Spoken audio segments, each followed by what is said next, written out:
Assalamualaikum warahmatullahi wabarakatuh. Waalaikumsalam warahmatullahi wabarakatuh.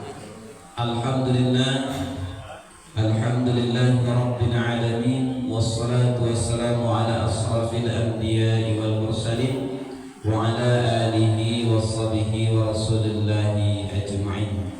Asyhadu an la ilaha illallah wa asyhadu anna Muhammadan abduhu wa rasulullah nabiyya ba'd.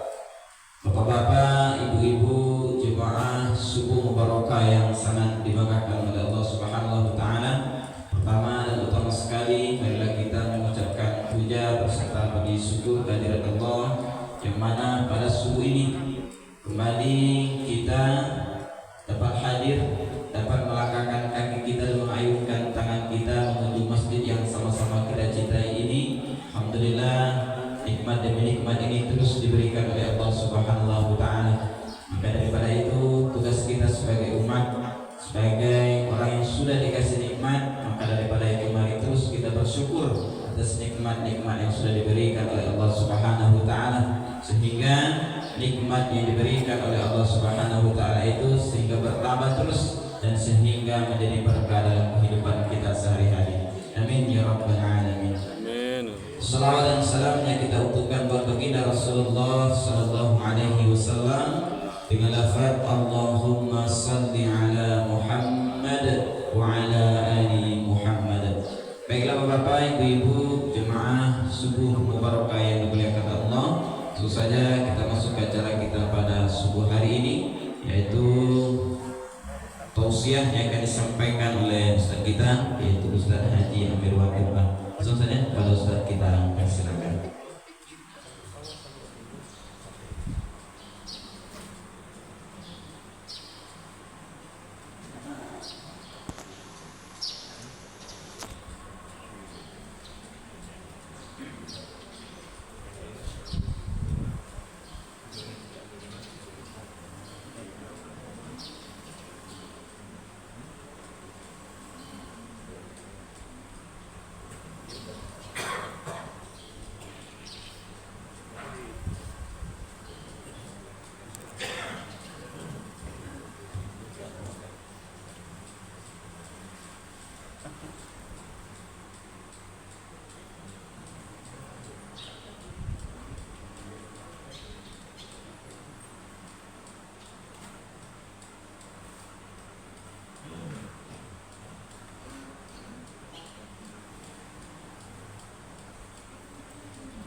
Assalamualaikum warahmatullahi wabarakatuh. Waalaikumsalam warahmatullahi wabarakatuh.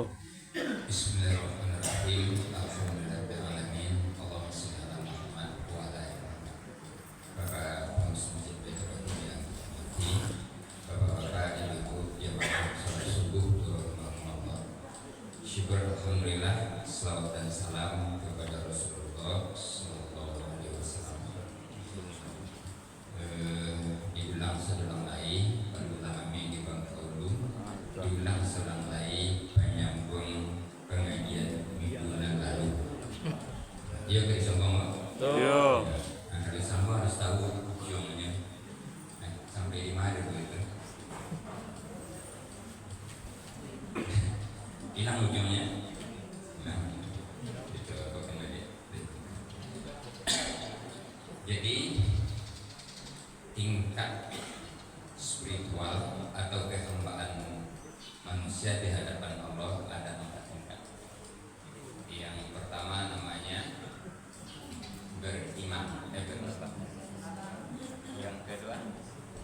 beriman.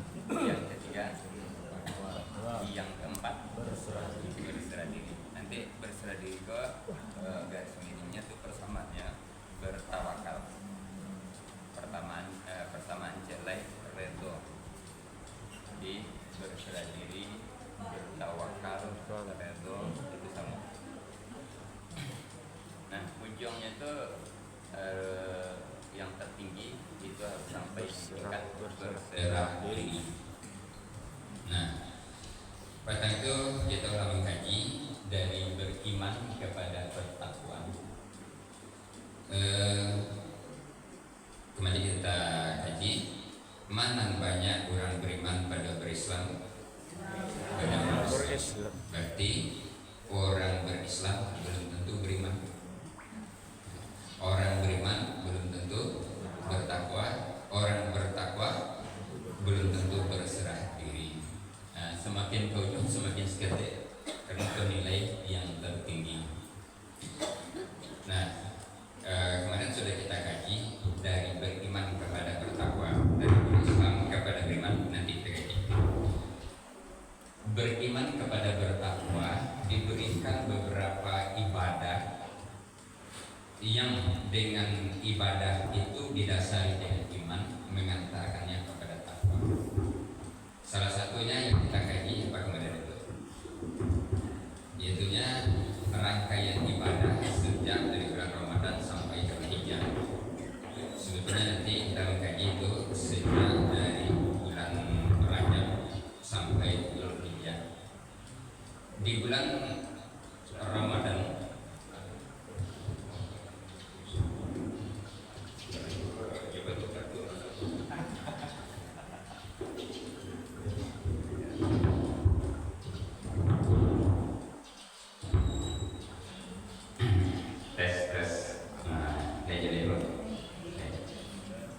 jadi ayatnya telah kita sampaikan, yaitunya ya ayyuhallazina amanu, hai orang-orang beriman, kutiba alaikumusiyam, diwajibkan atas kamu berpuasa, ujungnya la'allakum agar kamu bertakwa.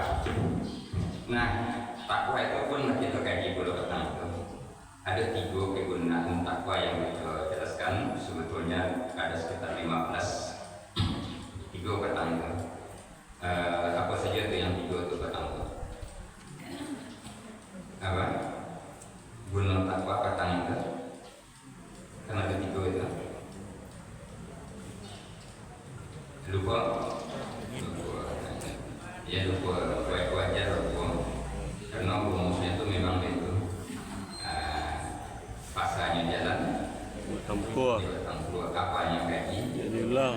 Ulang. Kalau tidak tahu gurunya gaji tidak diulang. Jadi guru itu datangnya untuk datang. Jadi kemarin itu sudah kita kaji kegunaan takwa dari sekian banyak, kita kaji 3. Yang pertama adalah untuk naik haji, untuk berangkat haji. Nah, untuk berangkat haji itu sudah kita tampilkan pula ayatnya. Nih, yang berikut.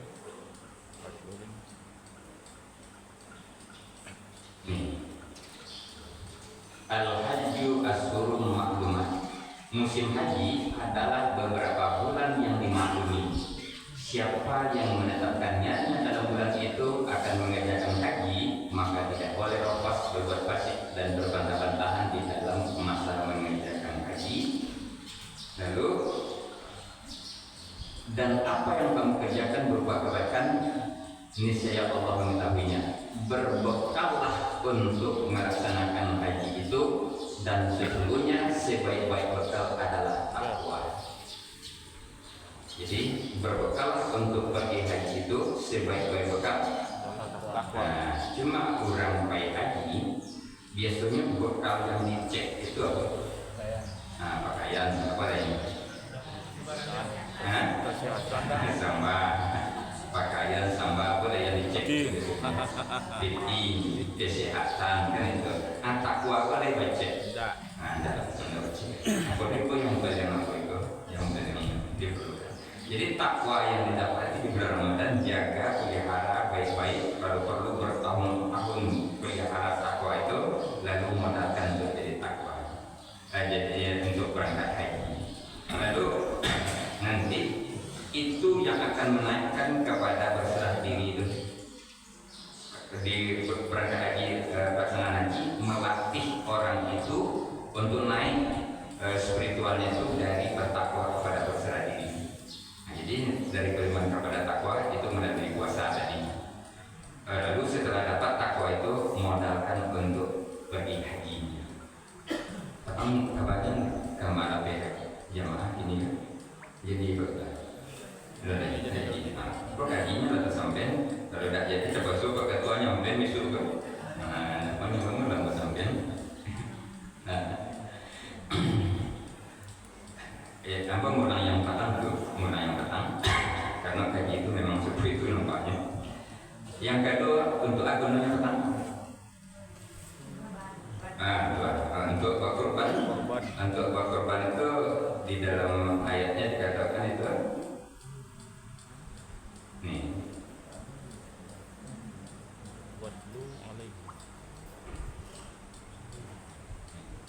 Watsulu alaihim naba abnai Adam bil haqq. Ceritakanlah kepada mereka kisah kedua putra Adam. Siapa putranya itu? Habil dan Qabil. Menurut yang sebenarnya, ketika keduanya mempersembahkan korban, maka diterima dari salah seorang dari mereka berdua yaitu Habil, dan tidak diterima dari yang lain yaitu Qabil. Ia berkata si Qabil, aku pasti membunuhmu. Berkata Habil, sesungguhnya Allah hanya menerima korban dari orang-orang yang bertakwa. Nah, jadi kalau kau melaksanakan ibadah korban, maka dasarilah dengan takwa untuk melaksanakannya itu. Nah, kedua dia keibatan atau menyamadu atau ngaji kan. Nah, yang ketiga untuk apa anda?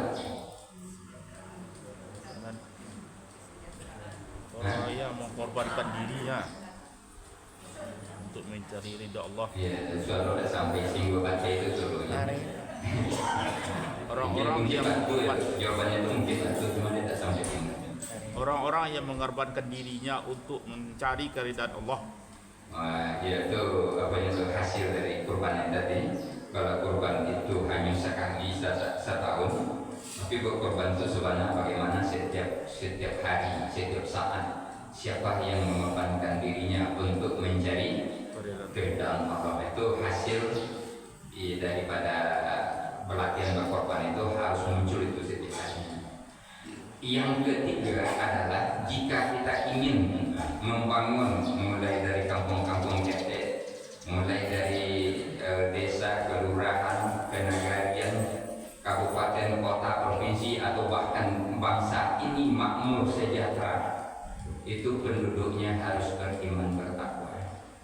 Kalau tidak beriman bertakwa, jangan harap negeri itu akan sejahtera. Sebanyak apapun kekayaannya, sumber daya alamnya, dia tidak akan sejahtera, dia tidak akan makmur kalau tidak bertakwa. Bukan hanya pemimpinnya saja, tapi rakyatnya juga. Tapi tentu akan lebih mudah takwa itu mulai dari pemimpin. Tetapi sulit untuk mengharapkan dari pemimpin dulu, tapi bukan mustahil. Kamu contohkan Bapak Ibu yang dari rakyatnya. Pernah itu di desa-desa diberi bantuan sapi 100 ekor sapi untuk satu desa, misalnya seperti itu. Dengan tujuan apa? Peliharalah sapiko, jagalah sapiko, lalu kalau beranak sapiko, adiko ambillah anaknya tuh tidak dibagi-bagi gitu, induknya dibagian supaya dipergilirkan kepada yang lain. Kan seperti rancak tak program pemerintah itu. Kan rancak itu tuh. Kalau jauh orang awak, jauh sesama awak tetangga segala macam. Kalau dipelihara jauhi orang tuh, kalau nyola beranak dibagi dua, kan itu. Akhirnya tidak dari pemerintah nyuagi bantuan itu, lalu tidak perlu dibagi-bagi. Ambil siap anak itu satunya, itu induk dibagikan supaya yang lain mendapat pikiran. Akan seru. Pernah tak ada program yang seru itu? Oh. Tapi hasilnya jauh itu mati. Nah, apanya tak tahu, tapi hasilnya jauh itu mati. Jawabannya mati. Ya, Pak Win.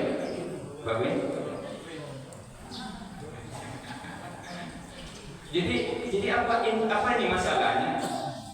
Bahwa rakyat tidak bisa diberi seperti itu saja kalau tidak diiringi dengan pendidikan. Dan pendidikan itu adalah pendidikan takwa. Lah dia ingin jauhi itu. Masa syarat itu mati saja jawabannya. Akhirnya nakal.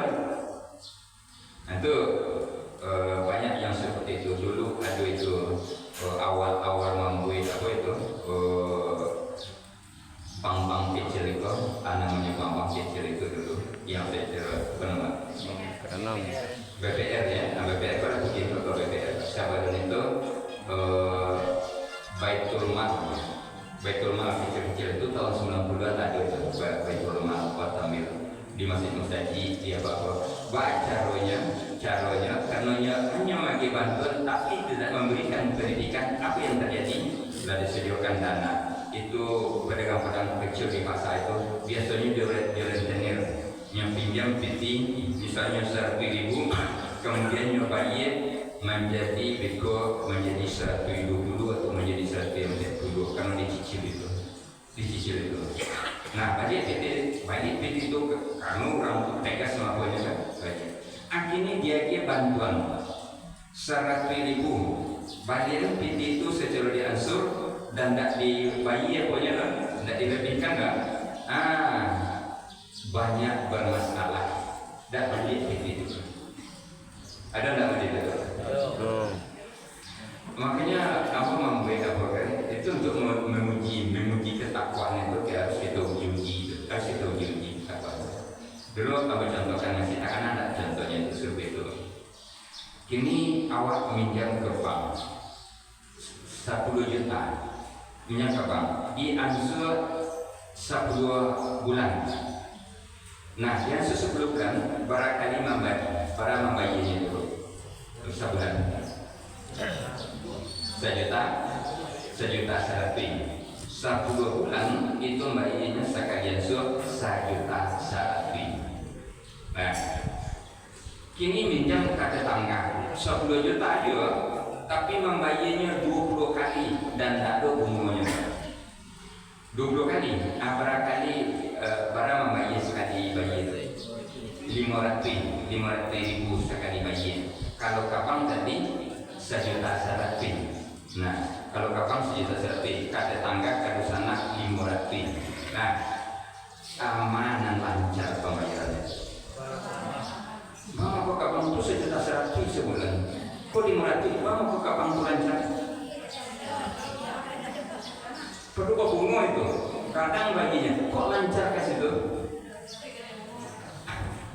Nampak takwa itu bisa ke apa kan? Takwa itu seperti itu.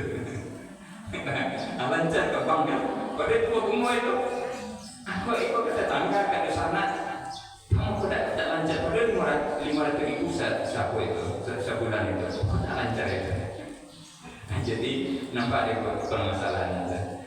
Nah, Allah berjanji kepada orang-orang yang bertakwa. Nah, ini takwa itu, aku kaji ini deh kan, kaji ini yang kaji mau ini, itu kaji batangnya. Iya itu dari takwa itu dimodalkan untuk naik haji. Itu akan menjadi berserah diri. Takwa tadi dimodalkan haji menjadi berserah diri, menjadi redha, menjadi tawakal. Sebetulnya bukan haji saja. Kenapa? Karena ada orang yang berhaji tanpa pergi haji. Jadi inyo alun pai haji tapi lah bernilai haji.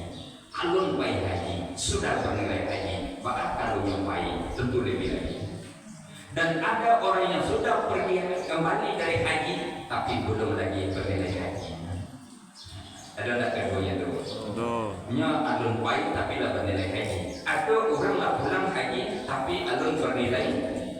Itu makanya harus dipelajari sejarah asli. Nah, ambo masuk ke haji itu nih, Bapak Ibu. Kenapa kita sampai berserah diri dengan pelaksanaan ibadah haji itu? Dan tanpa haji pun kita harus sampai ke tingkat itu, karena tidak semua orang yang akan bisa melaksanakan haji dalam masa hidupnya, apalagi di zaman sekarang ini. Lalu ternyata kita berserah diri itu, kita manusia ini yang bisa kita lakukan hanyalah berniat, berdoa dan berusaha. Berniat, berdoa dan berusaha. Laisa donan wa rencanakan itu berhasil lalu terwujud. Tidak sadonya. Tidak sado rencana wa akan terwujud. Tidak sado program wa akan terwujud. Tetapi Allah menyuruh kita untuk berprogram, menyuruh kita untuk berniat. Untuk mewujudkannya perlu usaha maksimal, perlu doa sebanyak-banyaknya. Tapi sesudah itu serahkanlah kepada Allah. Kita tidak tahu apa yang terjadi. Dipercepatkah, diperlambatkah, dialihkan kepada yang lain, kita tidak tahu. Jangankan dengan Allah, jangankan dengan Allah, sesama manusia saja. Ambil contohkan itu, sesama manusia. Yaitunya ada nabi yang berguru ke nabi, nabi berguru ke nabi. Nabi apa itu? Musa. Nabi Musa. Kasihan bergurunya. Khidir. Ke Nabi Khidir. Nah, itu syaratnya itu sepanjang perjalanan perguruan itu tidak boleh bertanya lagi. Itu syaratnya. Nah, lalu mulai makanya belajar itu banyak macamnya. Nabi Musa ke Nabi Khidir itu melalui perjalanan jauh belajar. Nah, lananya numpang di sebuah kapal, nyobaan kapal dari Nabi Khidir. Bocoran. Nyobocorkan, nyobangi, nyerusak. Lalu Nabi Musa tadi nyetegur enggak Nabi Khidir? Tegur. Batu atau salah kerajaan Nabi Khidir itu? Allah. Salah kan? Menurut Nabi Musa itu kan salah itu. Sudah lawak ditumpang di orang itu dirusak lo kapal orang. Awak Nabi lo deh. Dirusak lo kapal orang. Kan salah menurut Musa itu. Salah itu. Iya kok salah Nabi Khidir. Ya. Itu di mana posisi latar belakang keilmuan itu bisa salah menyalahkan itu. Nabi Musa sudah menyalahkan Nabi Khidir. Tetapi sebetulnya kedua-duanya betul sesuai dengan kondisi ilmunya. Kedua-duanya betul. Nabi Musa menegur Nabi Khidir kenapa? Dia melakukan amar ma'ruf nahi munkar. Mengajak kepada yang baik, mencegah dari yang munkar. Tapi Nabi Khidir juga tidak salah. Kenapa? Nabi Khidir diberi keilmuan oleh Allah yang tidak tahu tentang yang nampak saja, tapi dia tahu di belahan bumi mana situasi-situasi itu tahunya. Pak, situasi di Jawa ini, situasi di Amerika, situasi di Depok, Nabi Khidir tahu. Dan Nabi Khidir tidak tahu yang hari ini saja, tapi juga tahu di masa yang akan datang. Dia punya keilmuan itu. Lalu Ba'ama konya rusak dek Nabi Khidir. Padanya kan Nabi itu pada tumpang orang kapal. Tuh Ba'ama konya rusak dek. Kalimatnya orang. Nah, di seberang sana ada raja yang zalim. Raja yang apa kerajaannya raja yang zalim kan? Kalau nampak ini kapal-kapal yang rancak nyambil. Setuju tak setuju orang nyambil saya kapal itu. Itu kalau nak punya kapal, kalau nak punya tanah nyambil saya tanah orang tu. Setuju tak setuju? Ada raja yang zalim. Kabun-kabun orang nyambil saja, kapal-kapal orang nyambil saja. Tak perlu orang tu setuju tak setuju. Ada Nabi Khidir tahu itu, ada raja yang zalim di perjalanan itu nanti. Nabi Musa kan tak tahu itu. Nabi Khidir tahu itu. Nah, apa yang terjadi? Yang terjadi memang ketika melewati tempat-tempat raja yang zalim dengan seluruh penggawa-penggawanya segala macam, diambilnya kapal yang ditumpanginya kan. Rupanya lah rusak-rusak, ada nyambil lalu lari. Untuk itu mana batu? Nabi Musa kan batu atau Nabi Khidir? Khidir. Keduanya kan batu. Tapi kalau tidak tahu kita latar belakang masing-masing dari pemikiran itu, kita sudah sesama manusia. Sesama manusia baru. Apatah lagi kita dengan Allah. Nah, Allah kunci itu di dalam kehidupan itu. Kejauh di bawah lo kunci kan? Kok gara-gara dan tersusun dengan baik. Aku kata Allah, boleh jadi kamu membenci sesuatu padahal ia amat baik bagimu, dan boleh jadi pula kamu menyukai sesuatu padahal ia amat buruk bagimu. Allah mengetahui, sedangkan kamu tidak mengetahui. Di situ kuncinya. Makanya Bapak Ibu, silakan ilmu kita berada di mana. Yang terpenting berniatlah niat yang baik, lalu berdoalah sebanyak mungkin, lalu berusahalah semaksimal mungkin. Sudah itu serahkan kepada Allah. untuk itu jangan disesali apa yang sudah kita lakukan. Kalau kamu dia itu tidak satu saja dulu. Itulah menyesali padahal dia pahala oleh Allah dan kita sudah mendapat nilai yang terbaik. Kalau serupa itu elok indah sekali. Pada itu indah sekali. Kalau sesali doa kita, perbuatan kita yang telah sekian banyak lalu kita sesali, kita yang menghilangkan pahala. Berarti kita tidak redha dengan ketentuan Allah. Nah, untuk itu kita harus sampai di tingkat redha ini. Nah, ini kita jadikan Bapak Ibu bagaimana apa itu redha itu. Nih, yang salah satu contoh dari redha itu adalah Nabi yang tampan kan Nabi apa? Yusuf. Nabi Yusuf.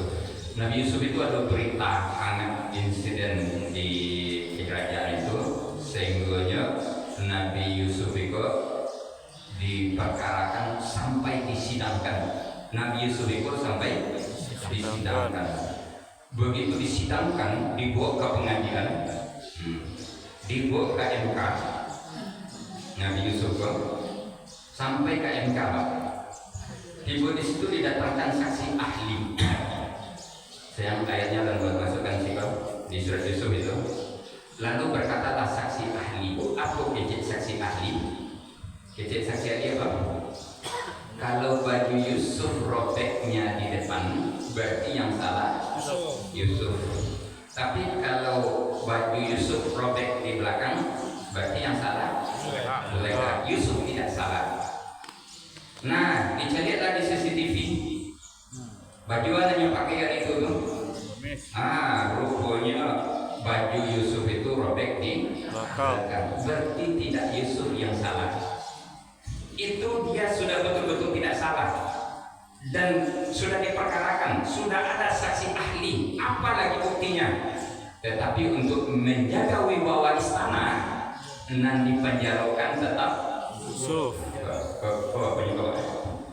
Yang dipenjarakan tetap Yusuf untuk menjaga wibawa istana. Nah, pada pola jadi Yusuf pun tidak salah, yang dipenjarakan Yusuf. Begitu bicara Yusuf kok. Nah, lalu Nabi Yusuf masuk penjara, padahal dia tidak bersalah. Secara hukum dia tidak sudah dibuktikan segala macam. Tapi yang terjadi lain. Terjadi lain itu.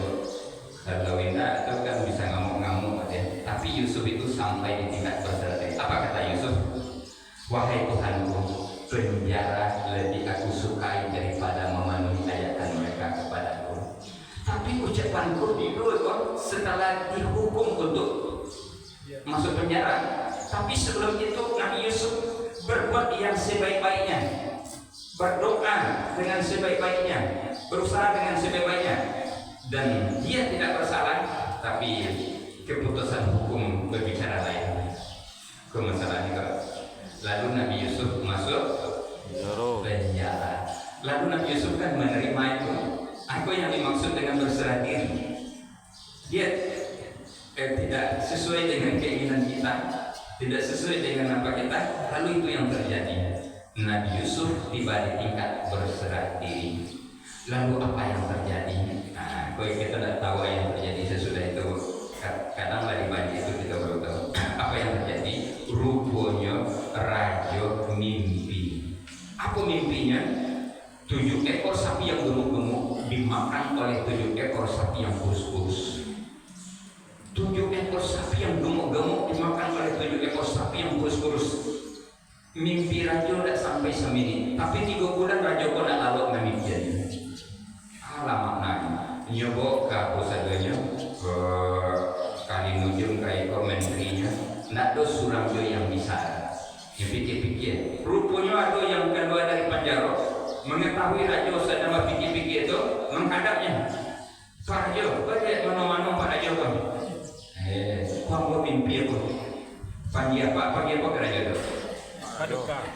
Pak Rajo. Pak Rajo. Saya mana ngomong sih? Aku mimpi malam tu. Tu berapa lamanya? Lebih 3 bulan. Tu ditantu apa? Enggak. Pak Rajo nak ngicik-ngicik. Di penjara ada yang aku kawan aku ada yang pandai itu. Aku ni tak pernah mentafsirkan dan bagus boleh. Siapa tu? Yusuf di mana? Di penjara. Pilihan tinggal 2 Pak. Yusuf kan dipanggil ke istana atau raja pun sampai masuk.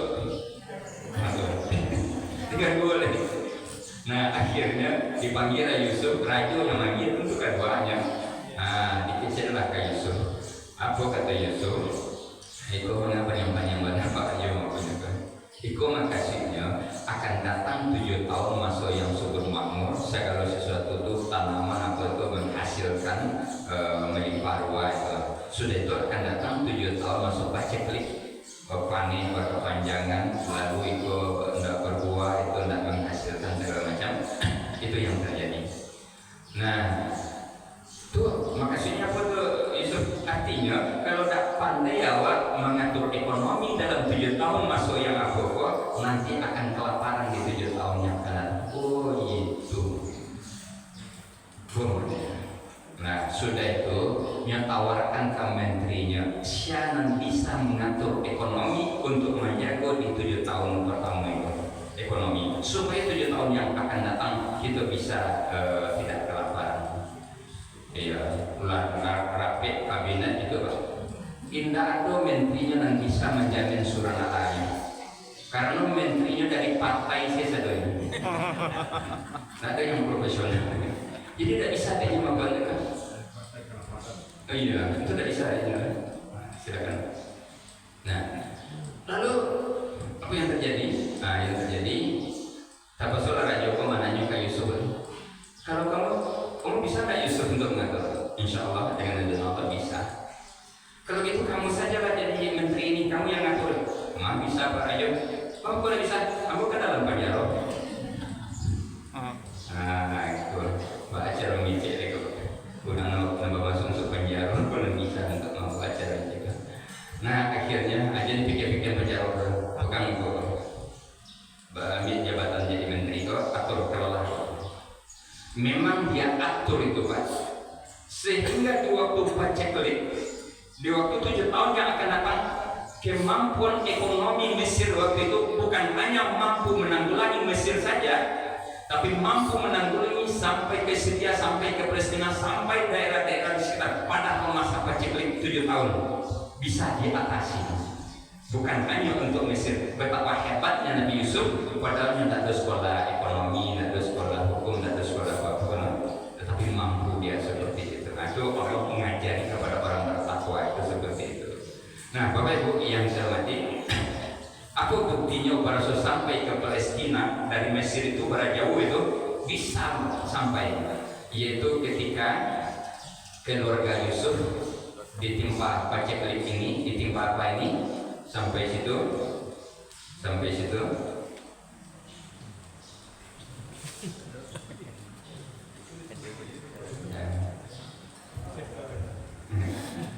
Kalau di DPR namanya RP apa itu?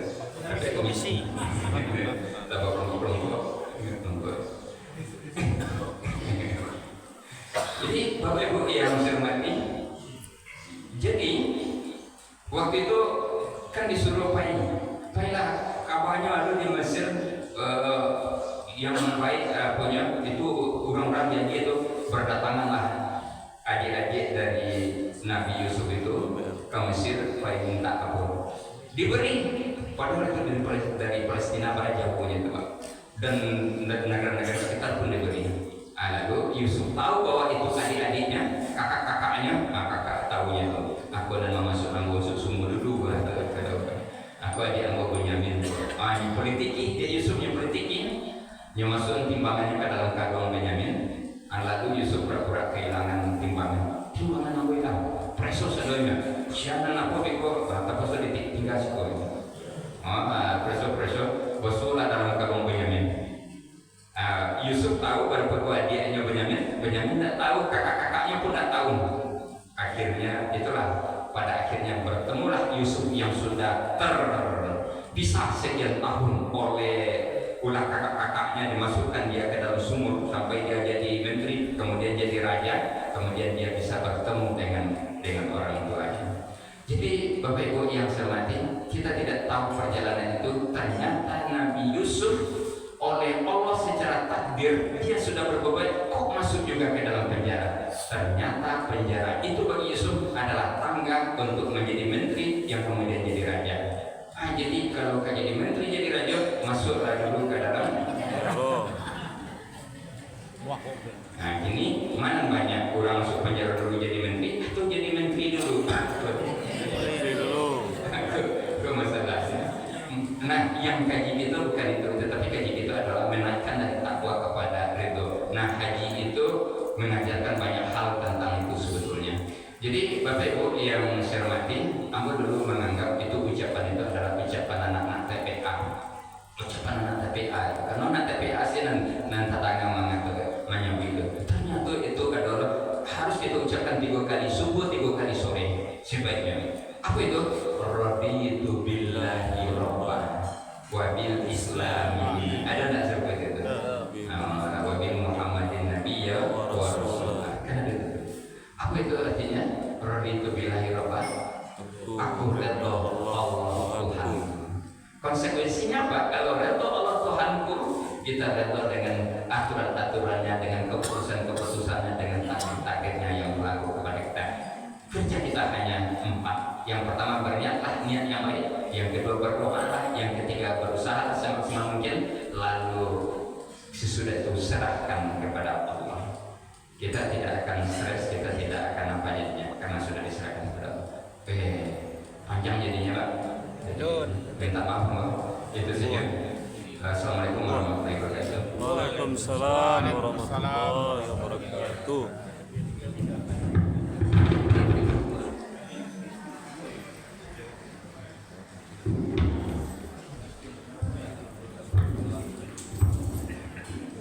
Terima kasih kita ucapkan kepada Ustaz kita yang sudah memberikan ilmu dan dapat kita bersama. Mudah-mudahan kita seluruhnya bisa meningkatkan diri kita menjadi orang-orang yang berserah diri. Amin ya rabbal alamin. Bapak dan Ibu yang muliakan Allah Subhanahu wa taala, banyak ibadah yang akan kita lakukan, banyak ibadah yang akan kita lakukan setelah ini akan mendekati kita ada haji, ada kurban sesuai disampaikan oleh Ustaz tadi. Mudah-mudahan dengan ibadah-ibadah itu bisa kita menjadi orang-orang yang bertakwa. Amin ya rabbal alamin. Kita menjadi orang yang berserah diri kepada Allah Subhanahu wa taala. Amin ya rabbal alamin. Allah Subhanahu wa taala. Amin. Pak subuhnya kita dapat pada malam pada subuh ini berjumlah Rp224.000. Rp224.000.